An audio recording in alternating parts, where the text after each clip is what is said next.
প্রিয় হাজারিন, আমাকে প্রশ্ন করে বলে, হুজুর বাংলাদেশের মুসলমানরা আলেমরা এদেশের আলেমের চাইতে বেশি জানে। আমরা মনে করি বাংলাদেশের মুসলমানদের দেখলে আমাদের তাদের ধর্মের কথা আমরা জানতে চাই। আপনারা যে মুখ দিয়ে বলেন ইসলাম সবচাইতে শ্রেষ্ঠ, ইসলাম সবচাইতে বড়, ইসলাম সবচাইতে নির্ভুল, আপনাদের এই দাবির সত্যতা কোথায়? আমরাও তো বলতে পারি হিন্দু ধর্মই সত্য, হিন্দু ধর্মই সঠিক, হিন্দু ধর্ম মহান ধর্ম। অতএব আমার এই কথাটার উত্তর আপনাকে দেওয়া লাগবে। জোরে জোরে বলেন আল্লাহু আকবার। বিদেশের মাটিতে আল্লাহর বান্দা একজন হিন্দু পণ্ডিত দাবি করে বসলো, আপনার ইসলাম ঠিক, সবচাইতে উত্তম, সবচাইতে শ্রেষ্ঠ, এর প্রমাণটা আপনি একটু বলেন। আমি জানতে চাই, আপনি বিদেশি মেহমান, আপনাকে বিরক্ত করব না, জানার জন্য বলতেছি। অনেক হুজুরকে জিজ্ঞেস করে এড়িয়ে যায়। আমি বললাম যে আল্লাহর বান্দা, আমি কি আল্লাহর আমাদের কিতাব থেকে বলবো, নাকি আমার নবীর কিতাব থেকে বলবো, নাকি আপনার ধর্মগ্রন্থের থেকে বলবো? আপনাদের ধর্মেই লেখা আছে। আরেকবার বলেন আল্লাহু আকবার। এই কথার উত্তর দেওয়ার জন্য আমার কোরআন খোলা দরকার নাই, কারণ কোরআন দিয়ে যদি বলি ইন্নাদ-দীনা ইনদাল্লাহিল ইসলাম, আল্লাহর মনোনীত একমাত্র ধর্মের নাম হলো ইসলাম। জোরে বলেন আল্লাহু আকবার। অন্য কোন ধর্ম আল্লাহর মনোনীত নয়, এজন্য আল্লাহ এছাড়া কবুলও করবে না। আরেকবার বলেন ঠিক কিনা? কিন্তু আপনাদের ধর্মীয় কিতাব, যেটা আপনারা সবচাইতে বেশি গুরুত্ব দিয়ে পড়েন, বেদ কিতাব, এর 4টি খণ্ড। আমার সঙ্গে বলেন, বেদ কিতাবের কয়টা খণ্ড? জোরে বলেন। ঋগ্বেদ বলেন, সামবেদ, অথর্ববেদ, যজুর্বেদ, কয়টা হইল? এখানে অথর্ববেদ শ্লোক 7 অধ্যায় 3 বর্ণনা আসছে। আমি বললাম, ঠাকুর আপনার কিতাবের মধ্যেই লেখা রয়েছে আমার ইসলাম শ্রেষ্ঠ। আরেকবার বলেন সুবহানাল্লাহ। আমি বললাম, ইদং জন প্রস্তুত নরসংস ভবিষ্যতে, আপনার বেদ কিতাবের লিখিত হয়েছে কোরআনের আগমনের 1300 বছর পূর্বে। মুনি ঋষিগণ হিমালয়ের গুহায় শত শত বছর ধরে ধ্যান করার পরে ধ্যান বলে জানতে পারলেন এই সৃষ্টি জগতের মালিকের নাম হলো আল্লাহ। আল্লাহর নাম জানতে পারার পরে তারা ধ্যান করতে করতে বুঝতে পারলেন আল্লাহর একজন বন্ধু আছে, সেই বন্ধুর নাম মুহাম্মদ রাসূলুল্লাহ। অলস্য ইল্লোরে মিত্রা বরুণ রাজা তৎসাত তিনি প্রস্তমরুদ্ধ হবয় মিলন কল্ল রসুল মুহাম্মদ খান বর্ষ আল্লাহ ইল্লাল্লাহু ইল্লাল্লাহ মুহাম্মদ রাসূলুল্লাহ। আরেকবার বলেন সুবহানাল্লাহ। আপনার কিতাব বলতেছে আল্লাহ এই সৃষ্টি জগতের মধ্যে একজন ব্যক্তিকে আপন ইচ্ছায় বন্ধু হিসাবে বরণ করে নিয়েছেন। যদিও ওই বন্ধু মুহাম্মদ পৃথিবীতে আসবেন আরো 1300 বছর পরে, কিন্তু তোমরা জেনে নাও ওই মুহাম্মদ আব্দুল্লাহর এতিম পুত্র হবে। অর্থাৎ আব্দুল্লাহ মারা যাবে তার সন্তানের দুনিয়া আসার আগে। ওই আব্দুল্লাহর এতিম পুত্র না মুহাম্মদ, সেই হলো এই দুনিয়ায় একমাত্র আল্লাহর বন্ধু। তিনি এহ জগৎ আর পর জগতের বাদশা। জোরে জোরে বলেন মারহাবা। আল্লাহ শ্রেষ্ঠম জ্যেষ্ঠম পরম পুরাম আব্দুল্লাহ ককমে মুহাম্মদ আল্লাহ ইল্লাল্লাহু ইল্লাল্লাহ। আল্লাহ শ্রেষ্ঠ। অথর্ববেদ শ্লোক 7 অধ্যায় 3 বর্ণনা ভালো করে শোনেন। আল্লাহ শ্রেষ্ঠ, আল্লাহর দ্বীন শ্রেষ্ঠ, আল্লাহর নবী মুহাম্মদ সাল্লাল্লাহু আলাইহি ওয়াসাল্লাম শ্রেষ্ঠ। জোরে বলেন আল্লাহু আকবার। আব্দুল্লাহ ককমে মুহাম্মদ আল্লাহ ইল্লাল্লাহু ইল্লাল্লাহ। ওই আব্দুল্লাহর বেটা মুহাম্মদই আনবে এমন কালেমা যেটা নাম হলো ইল্লাল্লাহু ইল্লাল্লাহ। এর বাংলা হলো, আরবি হইল লা ইলাহা ইল্লাল্লাহ, আর বাংলা হলো আল্লাহ ছাড়া কোনো মাবুদ নাই। এই কালেমা জবানে নিয়ে তিনি আসবে। এই মুহাম্মদকে আর আল্লাহকে এক ইলাহ হিসেবে মানবে যারা, স্বর্গে চলে যাবে তারা, তাদেরকে ক্ষমা করবে স্বয়ং সৃষ্টিকর্তা। আর একবার বলেন আল্লাহু আকবার। তাদেরকে ক্ষমা করবে স্বয়ং রব। তারা পাবে আল্লাহর জান্নাতের স্বর্গের সব। এছাড়া স্বর্গে যাওয়া যাবে না, যাবে না, যাবে না। আর একবার বলেন সুবহানাল্লাহ। আমি বললাম, আমি যদি আমার কিতাব থেকে বলি তাইলে তো ঠাকুর বলবেন যে হুজুর আপনার নবীর কথা তো আপনার কিতাব দিয়ে বলবেন, আপনার ইসলামের কথা তো আপনার ধর্মের লেখায় থাকবেই, কিন্তু এই জন্য আমি আপনাদের কিতাব থেকে বলছি যে সেখানে ওই জায়গায় লেখা রয়েছে অন্য শ্রেষ্ঠং জ্যেষ্ঠং পরম পুরম আব্দুল্লাহ কমে মোহাম্মদ আল্লাহ ইল্লাল্লাহ। আল্লাহ শ্রেষ্ঠ, আল্লাহর দ্বীন শ্রেষ্ঠ, আল্লাহর নবী মুহাম্মদ রাসূল শ্রেষ্ঠ। আর একবার বলেন সুবহানাল্লাহ। এজন্য আপনাদেরকে বলছি একই কথা, আল্লাহর দ্বীনের দলিল এই কোরআন বলছে, দুনিয়াবাসী তুমি কোট পয়রা শুট পয়রা যতই খ্রিস্টান সাজতে চাও, তুমি থ্রি পিস পয়রা টাই পয়রা যত ইহুদি সাজতে চাও, মনে রেখে দিও ইহুদিরা শ্রেষ্ঠ নয়, খ্রিস্টানরা শ্রেষ্ঠ নয়।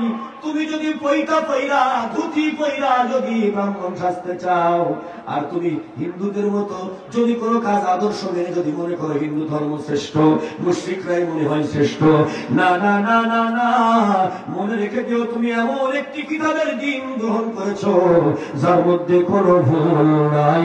আর একবার বলেন সুবহানাল্লাহ, জোরে বলেন আল্লাহু আকবার। আজকে মুসলমানদের এই বিশ্বাস হারিয়ে গেছে, এই জন্য মুসলমানদের মধ্যে কেউ আমেরিকার দালালি করে, কেউ রাশিয়ার দালালি করে, কেউ বা চীনের দালালি করে, কেউ বা ভারতের দালালি করে। কিন্তু এই সমস্ত বিজাতীয়দের দালালি দিয়ে লাভ নাই। তো আপনাকে উম্মত হইতে হবে মুহাম্মদুর রাসূলুল্লাহ সাল্লাল্লাহু আলাইহি ওয়াসাল্লামের, মদিনার নবীর উম্মত হতে হবে। জোরে বলেন ঠিক কিনা? চীনের উম্মত হইয়া, মাউসেতুদের উম্মত হইয়া লাভ নাই, আব্রাহাম লিঙ্কনের উম্মত হইয়া লাভ নাই, লেনিনের উম্মত হইয়া লাভ নাই। আর একবার বলেন ঠিক কিনা? উম্মত হইতে হবে মুহাম্মদুর রাসূলুল্লাহ সাল্লাল্লাহু আলাইহি সাল্লামের। তাইলেই আপনার শ্রেষ্ঠত্ব ঠিক থাকবে, নির্ভুল কিতাবের অনুসারী আপনি হইতে পারবেন, বিকল্প কোনো রাস্তা নাই। আর একবার বলেন আল্লাহু আকবার। কেন? আল্লাহ রাব্বুল আলামিন নবী সাল্লাল্লাহু আলাইহি ওয়াসাল্লামের কাছে নবীর একজন সাহাবা এসে জিজ্ঞেস করে বলেন, নবীজি আল্লাহর ইসলাম, আল্লাহর কোরআন মানলে লাভটা কি হবে? কোরআন মানলে লাভটা কি হবে? আল্লাহর নবী বলেন, লাউ কানাল কুরআনা ফি ইহাবিন মা আকালাতুহুন নার। এই দুনিয়ার ভিতরে কোরআন মানলে তোমাদের জীবনে একটি লাভ, সেটা হলো কোরআন মানবে যারা আল্লাহ আখিরাতের আদালত নয়, বরং কোন শাস্তি স্পর্শ করবে না তার দেহ। জোরে জোরে বলেন মারহাবা। আল্লাহ রাসূল সরাসরি বলে দিলেন, যদি কোন ব্যক্তি জীবনের জন্য কোরআনকে গ্রহণ করে, ইসলামকে গ্রহণ করে, আল্লাহ পাক তাকে ক্ষমা করে, রহমত করে। আর একবার বলেন সুবহানাল্লাহ। প্রিয় হাজিরিন, এজন্যই আজকে গোটা দুনিয়ার ভিতরে চলতেছে একমাত্র নির্ভুল এই কোরআনের কিতাবের উপরে চরম জুলুম।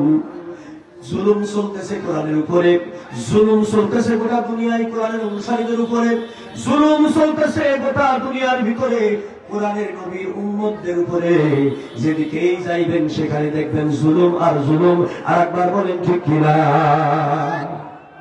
প্রাথমিক বিদ্যালয়ের বইতে যতটুকু আল্লাহর কালাম, যতটুকু আল্লাহর ইসলাম লেখা ছিল, সেগুলো আস্তে আস্তে করে নাস্তিকরা, ইহুদদের দালালরা সব মুছে দিচ্ছে। আর একবার বলেন ঠিক কিনা? মুছে দিচ্ছে। যেই পৃষ্ঠায় লেখা আছে হযরতে খলিফাতুল মুসলিমিন ওমরের জীবন কাহিনী, সততার কথা, সেটাকে মুছে দিয়ে লক্ষণ সেনের কাহিনী তুলে দেওয়া হয়েছে। জোরে বলেন ঠিক কিনা? যে পৃষ্ঠায় লেখা আছে চতুর্থ শ্রেণীর বইতে, নবীর শিক্ষা করো না ভিক্ষা, মেহনত করো সবে। নবীর শিক্ষা হলো সত্যের পথে থাকো, চুরি ডাকাতি করিও না, তুমি হালাল খানা খাও, মেহনত করে জীবন কাটাও। নবীর এই শিক্ষাটা লেখা ছিল যে জায়গায়, সিলেবাসের সেখান থেকে সেটা তুলে দিয়ে বরং সেই জায়গায় সেন বংশের ইতিহাস লেখা হয়েছে। আর একবার বলেন নাউজুবিল্লাহ। তাহলে এমন করে ইসলামের বাণী আস্তে আস্তে আস্তে আস্তে নাস্তিকরা ষড়যন্ত্র করে সিলেবাস থেকে মুছে দিতেছে। এই খবর আপনাদের কাছে জানা আছে না নাই?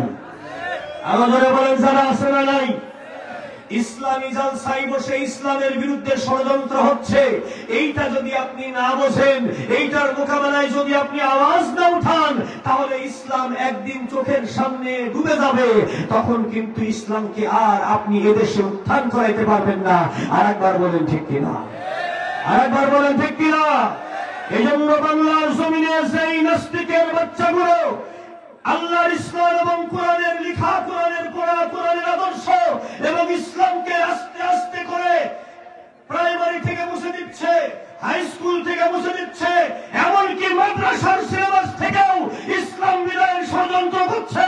খোদার কসম, আজ হোক কাল হোক, ইসলাম যদি এই বাংলার জমিনে কোনদিন সমাজে কায়েম হয়, এই ইসলামের বিরুদ্ধে নাস্তিকদেরকে শাস্তির আওতায় এই বাংলার মানুষেরা ওদেরকে শাস্তির আওতায় আনবে, বিচার হবে হবে হবে।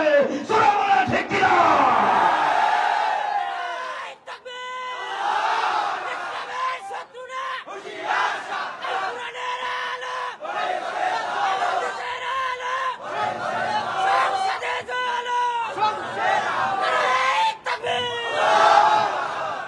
তকবীর হলো কিন্তু ভোল্টেজ কম, ব্যাপারটা তো বুঝলাম না। একটা তকবীর দিবেন আর সে আজিমের মালিক বলবে ওর জীবনের গুনাহ কাইটে দাও। তকবীর দিলে আল্লাহ বেজার হয়, কি হয়? আর শয়তান তকবীর দিলে খুশি হয়। আর যারা শয়তানের পক্ষে তারা চুপ থাকবেন, আর যারা আল্লাহর পক্ষে তারা জাগিয়ে উঠবেন। রাজি আছেন? আল্লাহর পক্ষে কারা কারা হাত তুলে দেখান। আশেপাশে তাকায় দেখেন শয়তানের পক্ষে কেউ আছে নাকি? আছে? থাকি ওদের কান ধরে বাই করে দেন। কারণ শয়তান থাকতে পারবে না সেখানে, পুরন থাকবে সেখানে। জোরে বলেন ঠিক কিনা? তাকবীর হবে না হবে না? কি বলেন? খেলা হবে? হবে তো?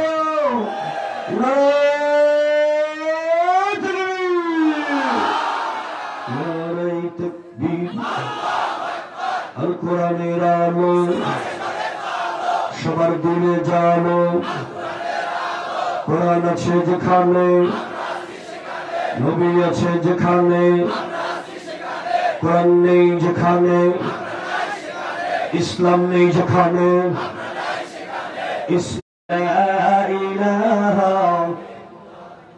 লা ইলাহা ইল্লাল্লাহু লা ইলাহা মুহাম্মাদুর রাসূলুল্লাহ। আল্লাহুম্মা আনা ওয়া আলা আলিহি মাওলানা। আল্লাহর প্রিয় হাবিব যিনি, আমাদের আখেরি নবী তিনি। বলেন ঠিক কিনা? আল্লাহর প্রিয় হাবিব যিনি, আমাদের আখেরি নবী তিনি। মোর নবীজির তোরে আমার, মোর নবীজির তোরে আমার মওলা উতালা ইয়া মুহাম্মদ মুস্তাফা নবী সাল্লি আলা লা ইলাহা জোরে লা ইলাহা লা ইলাহা রাসূলুল্লাহ। কিতাবে যে এই কথা লেখা আছে, এই কথাগুলো কিন্তু আমরা ওইভাবে বুঝি নাই। আপনি আজকে বাংলাদেশ থেকে এসে আমাদেরকে ধরায় দিলেন। আরেকবার বলেন সুবহানাল্লাহ। প্রিয় হাজিরিন, দিন এসেছে, দুনিয়া জানতেছে ইসলামই শ্রেষ্ঠ। এজন্যই যত বাতিল আছে সবাই ইসলামের পিছনে লেগেছে। কিন্তু মনে রাখবেন, কুল জাআল হক ওয়া জাআল বাতিল, সত্য যখনই প্রতিষ্ঠিত হবে মিথ্যা কিন্তু সরেই যাবে। আল্লাহর নবী সাল্লাল্লাহু আলাইহি সাল্লাম দুনিয়া থেকে যখন চলে যায় 1,24,000 মতো সাহাবা রেখে যান, অর্থাৎ 1.5 লক্ষ সাহাবা নবী রেখে যান। কিন্তু আজকের পৃথিবীতে মুসলমানের সংখ্যা 200 কোটি। এজন্য মুসলমানের সমর্থন বেড়েছে না কমেছে? পৃথিবীতে মুসলিম কমিউনিটির সমর্থন বেড়েছে না কমেছে? এমন কোন দিন নাই ৮,০০০-এর উপরে ছাড়া নিচে মুসলমান হইতেছে। প্রতিদিন করে ৮,০০০-এর উপরে বিধর্মীরা মুসলমান হচ্ছে। সুবহানাল্লাহ বলবেন না? জাতিসংঘের হিসাব অনুসারে প্রতিদিন 1 বিলিয়ন মানুষ মারা যাচ্ছে। 1 বিলিয়ন মানে 1 মিলিয়ন, 1 মিলিয়ন মানে 10 লক্ষ। প্রতিদিন মৃত্যুর হার গোটা পৃথিবীতে 10 লক্ষ। আর প্রতিদিন নিজের ধর্ম ছেড়ে মুসলমানিত্ব গ্রহণ করতেছে তাদের পরিমাণ ৮,০০০-এর উপরে। বলবেন না আল্লাহু আকবার? প্রতিদিন এভরিডে প্রতিদিন ৮,০০০-এর উপরে মানুষ মুসলমান হচ্ছে। তাহলে এই পৃথিবীতে সবচেয়ে মুসলমানের গ্রোথ বেশি। যেরকম সুবহানাল্লাহ। The rate of growth of Islamization of whole world is very high. গোটা পৃথিবীতে ইসলাম গ্রহণ করতেছে, এর যে রেট, এর যে হিসাব, এটা মারাত্মক। If this picture continue, near future the Muslim will be decide who are the protect, who are the drive of the world. এই পৃথিবীতে এই কার্যক্রম যদি চলতেই থাকে তাহলে গোটা পৃথিবীতে এমন চিত্র দাঁড়াবে মুসলমানরাই গোটা পৃথিবীর নিয়ন্ত্রণ করবে এবং গোটা পৃথিবীর স্টিয়ারিং চালাবার ক্ষমতা মুসলমানদের হাতে চলে যাবে। জোরে বলবেন আল্লাহু আকবার? আরো জোরে বলবেন আল্লাহু আকবার? এইটাকে মোকাবেলা করার জন্য এইটার কার্যক্রমের মূল কার্যক্রমটি শুরু হবে বাইতুল মুকাদ্দাস বা ফিলিস্তিন থেকে। ফিলিস্তিন থেকে ইমাম মাহদী আলাইহিস সালাম এবং ঈসা আলাইহিস সালাম জিহাদের ডাক দিবেন। সেই জিহাদের মাধ্যমে গোটা পৃথিবীতে তৃতীয় বিশ্বযুদ্ধের একটি ধামা বেজে উঠবে। একদিকে মুমিন আর একদিকে কাফের, একদিকে কোরআনের সমর্থকেরা আর একদিকে কোরআনের শত্রুরা, মোকাবেলা হবে। জোরে বলেন আল্লাহু আকবার। ওরা নির্ভর করবে ওদের টেকনোলজি, ওদের প্রযুক্তির উপরে। কিন্তু এই দুনিয়ার মালিক যিনি, তার কাছে কোনো প্রযুক্তি টেকে না। যুক্তি আর প্রযুক্তি এগুলো কি আল্লাহর কাছে চলে? কথা পায় না। যুক্তি প্রযুক্তি আল্লাহর কাছে চলে? আল্লাহর কাছে কোনো যুক্তি প্রযুক্তি চলে না। কারণ সব ক্ষমতার একক মালিকের নাম আসতে বলেন, আরো আসতে। যুক্তি আর প্রযুক্তি এই দুইটা জিনিস আল্লাহর কাছে অচল। জোরে বলেন ঠিক কিনা? নিজের কথা বলি, বাইরের লোকের কথা বলে লাভ নাই। প্রচন্ড বৃষ্টি চলতেছে আমার সারা বাংলাদেশে। গত বছরের কথা বলছি, মাহফিলের সিজন শুরু হয়েছে নভেম্বর মাসের 4, 5, 6, 7 এই 3 দিন হেভি বৃষ্টি হয়েছে। এক বৃষ্টির মধ্যে 4 দিনই মাহফিল বাতিল। এখন আমার মতো হুজুর তো মসজিদে বসে সুবহানাল্লাহ পড়া ছাড়া কোনো উপায় নেই। কথা বলবেন না? আমরা তো আর কোনো মাদ্রাসার মুহাদ্দিস সাহেব না। এখন বৈশা মসজিদে সুবহানাল্লাহ পড়তেছি। শনিবার সরকারি ছুটির দিন, প্রচন্ড বৃষ্টি হচ্ছে, মাহফিল ক্যান্সেল। যেখানে মাহফিল হবে হাঁটু সমান পানি। ফোন দিয়ে হুজুর আইসা লাভ নাই, প্রচন্ড বৃষ্টি, এর মধ্যে মাহফিল ক্যান্সেল। ভালো কথা। ওই আকাশের মালিক কে? বলে বলেন। আকাশ থেকে বৃষ্টি ধারা বর্ষিত হচ্ছে ক্রমাগত 3 দিন 4 রাত। আমরা বসে আছি, হঠাৎ করে দেখতে পাচ্ছি যে এই অল্প অল্প বৃষ্টির মধ্যে যে কিছু লোকজন হালকা পাতলা আসে, তার মধ্যেই গাড়ি ঠেকায় ঠেকাইয়া, অটো ঠেকাইয়া ঠেকায়, রিক্সা ঠেকাইয়া ঠেকাইয়া কিছু লোকে টাকা চাঁদা তুলতেছে। এই অটোওয়ালা 20 টাকা দে, এই রিক্সাওয়ালা ভ্যানওয়ালা 20 টাকা দে, 10 টাকা দে। কথাটা বোঝেন না কেন? এইরকম লোক আপনার এলাকায় নাই? কথা বল। কান্দে অস্ত্র আছে, কথা বল না কেন? 3 টাকা দাঁড় করা 20 টাকা নাই, এরকম লোক আছে না?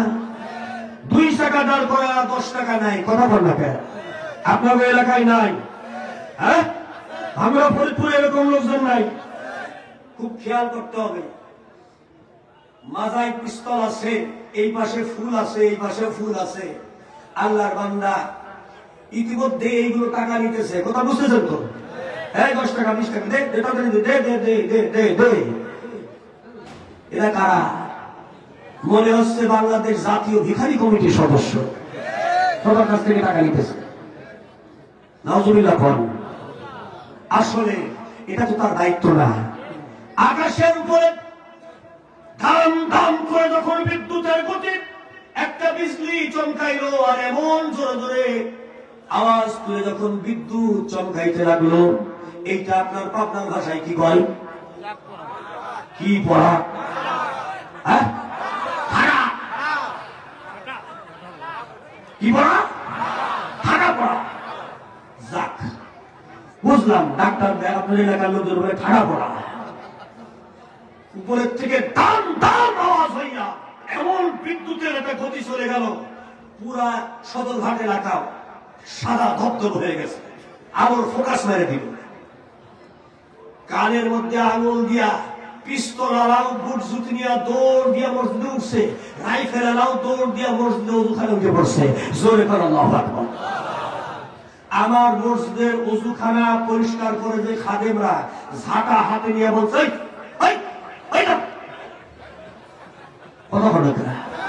কি হাতে? কি হাতে? ঝাঁটা হাতে নিয়ে বলছে, ওই না কেমন পরিষ্কার করলো আমার ওযুখানা, বুট জুতো পাই দিয়ে কি সর্বনাশ করে দিল রে। তখন বলছে, ভাই হুজুর সাহেব, যে সারা ঝাড়ছে বাইরে দাঁড়ানোর কোনো উপায় নাই। একদম মূর্খ, লেখাপড়া করে না। আমার সেই মুরব্বী মসজিদের খাদেম বলছে, কেন ঝাড়ছে? তোমার মাথায় পিস্তল আছে, ঠেকা রাইফেল বার করে ঠেকা। তখন বলছে, সব জায়গায় এটা চলে না। ধরে বলেন চলে? ওই রাইফেল দিয়ে কি আপনি আকাশের বিদ্যুতের গতিকে রুখতে পারবেন? ধরে বলেন পারবেন? তাহলে আমেরিকা তার প্রযুক্তি দিয়ে আল্লাহর আঘাত ঠেকাইতে পারবে না। রাশিয়া তার প্রযুক্তি দিয়ে আল্লাহকে মোকাবেলা করতে পারবে না। চীন তার প্রযুক্তি দিয়ে আল্লাহর দ্বীনকে মোকাবেলা করতে পারবে না। এই জন্যই কোন প্রযুক্তি কাজে লাগবে না। হযরত ঈসা আলাইহিস সালাম যখন পৃথিবীতে নেমে আসবে, ইমাম মাহদী যখন জিহাদের ডাক দেবে, আজকে ইসরায়েলের ইহুদির কত গুলি আছে, আমেরিকার কত কামান রকেট লঞ্চার মিসাইল আছে, এইগুলো দিয়ে কাজ হবে না। মুসলমানের নারায়ে তাকবীর আওয়াজে ওদের সব ঘোরাঘুরি বন্ধ হয়ে যাবে। আল্লাহর ইসলাম জিন্দা হবে, গোটা দুনিয়ায় দিন কায়েম হবে, 40 বছর কোরআন দিয়ে দুনিয়া শাসন হবে। আর একবার বলেন আল্লাহু আকবার।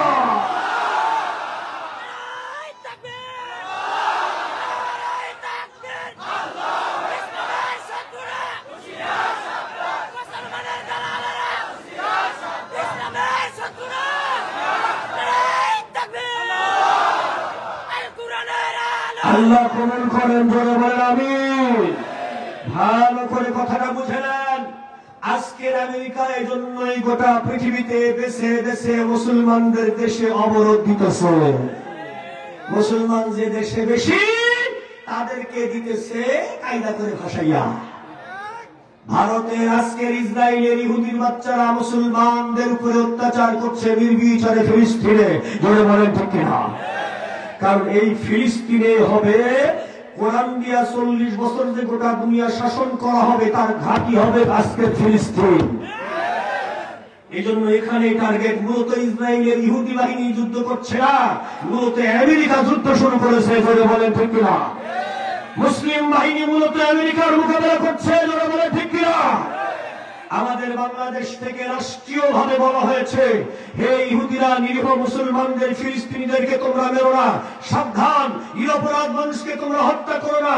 খোদার কসম, আমেরিকার পক্ষ থেকে অস্ত্র দিয়ে বলা হচ্ছে, মারো, আমরা তোমার সাথে আছি। অতএব মুসলমানের বন্ধু কিন্তু আমেরিকা নয়। আরো যারা বলেন ঠিক কিনা? শুধু আমেরিকা নয়, আমাকে পাশের দেশের দাদা বাবুদের মধ্যে কিছু বড় বড় নেতা, ওরা আজকের ইসরায়েলকে সমর্থন দিয়ে বলতেছে তোমরা মুসলমান ভাইরা শেষ করো, আমরা তোমাদের সমর্থনে আছি, টাকা পয়সা গোলা বরজ যা লাগে দেব।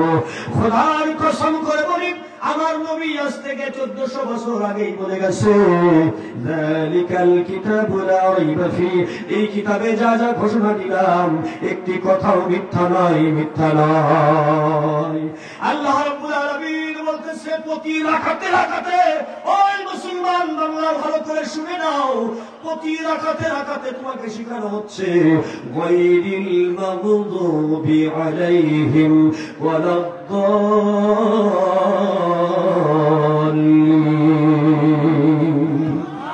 আল্লাহর কাছে বলো, হে মুমিন, গজবের জাতি ইহুদি নয়, ইহুদিদের সাথে সম্পর্ক রক্ষা করো না, এবং এই দুনিয়ার মধ্যে বিভ্রান্তির জাতি খ্রিস্টান, কখনোই তাদের সাথে সম্পর্ক করো না, বরং হে আল্লাহ তুমি নিয়ামত প্রাপ্ত বান্দাদের মতো আমাকে হেদায়েত নসিব করো।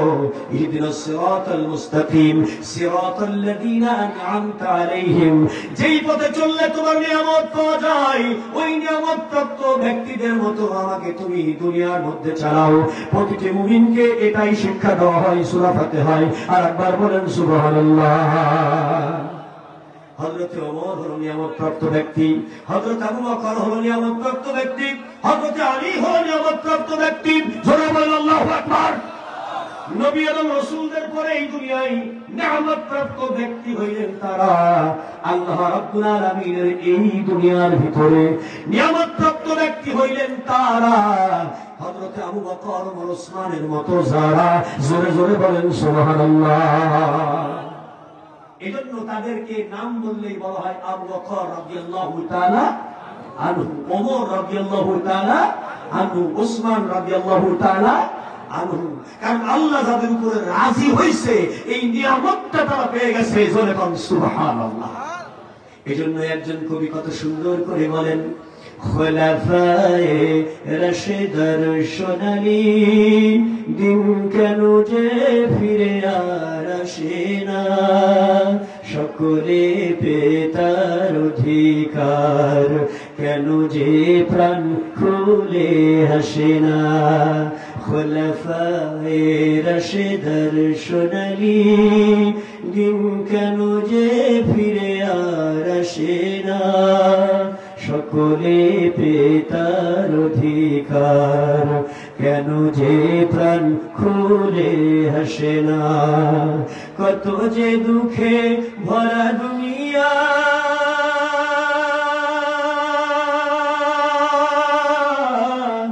আর যে পারি না সহিবার। ও জিও চারিদিকে অন্যায় অবিচার, দুর্নীতি আর শুধু হাহাকার, এই জুলুমের চির অবসান কোনদিন আর কি হবে না। খোলাফায়ে রাশিদার সোনালী দিন কেন যে ফিরে আর আসে না, সকলে পেতার অধিকার কেন যে প্রাণ খুলে হাসে না। জোরে বলেন ঠিক কিনা? প্রিয় হাজিরিন, আল্লাহ রাব্বুল আলামিনের এই জমিনে যতক্ষণ পর্যন্ত খোলাফায়ে রাশিদার সেই কোরআনের কথাগুলো মানুষের সমাজে প্রতিষ্ঠিত না হবে, ততক্ষণ পর্যন্ত কোনদিন সত্য প্রতিষ্ঠা হবে না। কারণ আজকের আমেরিকার সত্যের উপরে নেই, আজকের ভারত সত্যের উপরে নেই, আজকের চীন সত্যের উপরে নেই, আজকের রাশিয়া সত্যের উপরে নেই। একমাত্র ইসলাম ছাড়া আর যারা মন্ত্রতন্ত্র যত কথাবার্তা তা বলে কোনটাই সত্য নয়, ওগুলো সব মিথ্যা। আর একবার বলেন ঠিক কিনা? আমাদের দেশের কিছু বুদ্ধিজীবী আছে, ওরা তো বিশ্বাসই করে না যে আমরা মানুষ। কথা বল না কেন? ওরা নিজেরা শুধু বলে না, আরো লিখতেছে কিতাবের মধ্যে, বইয়ের মধ্যে। প্রাইমারি স্কুলের বইতে বাচ্চাদেরকে শেখানো হচ্ছে যে আমরা হইলাম সব বান্দরের বংশধর। কথা বলবো কেন? কত বড় মির্জাফর নিজের জাতিসত্তাকে অস্বীকার করতেছে। নিয়ে জাতিসত্তাকে যে অস্বীকার করে, জাতিসত্তার বিরুদ্ধে যে চলে যায়, সে কি মুসলমান ইমানদার না মির্জাফর? কথা বলে না। যেই নাস্তিকের বাচ্চা এই কথা কইছে, লিখছে বইয়ের মধ্যে, সিলেবাসে বইটার নাম জাফর। কথা হয় না, আগে খালি মীর লিখে দেওয়া লাগবে, তাহলে বোঝা যায় মির্জাফরের নাতিপুতি সব মারা যায় নাই। ওর বংশধর কিছু দুনিয়াতে বাংলাদেশে এখনো আছে। আরো জনে বলে ঠিক কিনা? আল্লাহ পাক কোরআনে বলতেছে, ইয়া আইয়ুহান নাসু তাকু রাব্বাকুমুল্লাযী খালাকাকুম মিন নাফসিন ওয়াহিদা ওয়া খালাকা মিনহা যাওজাহা ওয়া বাথা মিনহুমা রিজালান কাসীরান ওয়া নিসাআ ওয়াত্তাকুল্লাহাল্লাযী তাসাআলুনা বিহি ওয়াল আরহাম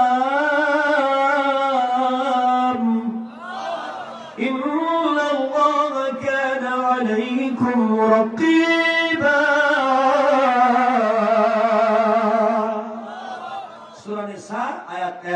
আল্লাহ রাব্বুল আলামিন বলছে, তোমাদেরকে এক আদম থেকে আমি সৃষ্টি করেছি। জোরে বলেন আল্লাহু আকবার। তার থেকে তার স্ত্রীকে তৈরি করছি। এই জোড়ার মাধ্যমে বাথা মিনহুমা রিজালান কাসীরান ওয়া নিসাআ। গোটা পৃথিবীতে যত মানব মানবী দেখছো, সব ওই এক জোড়া থেকে তৈরি, আদম আর হাওয়া। আরেকবার বলেন সুবহানাল্লাহ। তাহলে কোরআন এটা বলে দিল সূরা নিসা 1 নম্বর আয়াতে, আমাদের দেশের মির্জাফর কইতেছে ইটা কথা সত্য না, কোরআন যা বলে ঠিক না, ডারউইন বাবা যা বলছে ওটা ঠিক। কোন বাবা? কথা বলবো কেন? এইবার আমাদের দেশের টেলিভিশনের এক সাংবাদিক বন্ধু স্পিকার হাতে নিয়ে বলতেছে, মাননীয় স্যার, জানতে চাই আপনার মায়ের বিয়ের পরে বাসর ঘরে বান্দর ঢুকেছিল না আপনার বাপ? কিরা ঢুকেছিল? কথাটাকে বুঝতে পারতেছেন? আপনার মায়ের বিয়ের পরে বাসর ঘরে কে ঢুকেছিল? বান্দর না আপনার আব্বা? মানে আপনার জন্মটাকে আপনার আব্বা দিয়ে হয়েছে না বান্দর দিয়ে হয়েছিল? মির্জাফর সাহেব চিন্তা করতে পারেন নাই যে এইরকম একটা বেকায়দা প্রশ্ন একটা সাংবাদিক করে ফেলতে পারে। চিন্তা ভাবনা করে বসে বসে ঘামতেছে, কোনো উত্তর নাই, বলতেছে নো কমেন্টস, কোনো উত্তর নাই। আসলে উত্তর দেওয়ার কোন সুযোগ, কারণ কোরআনের বিরুদ্ধে যখন মির্জাফররা কথা বলে, আর ওই মির্জাফররা সব ইহুদিদের টাকায় চলে, ওরা হলো ইহুদিদের দ্বারা। আরো যেন বলে ঠিক কিনা?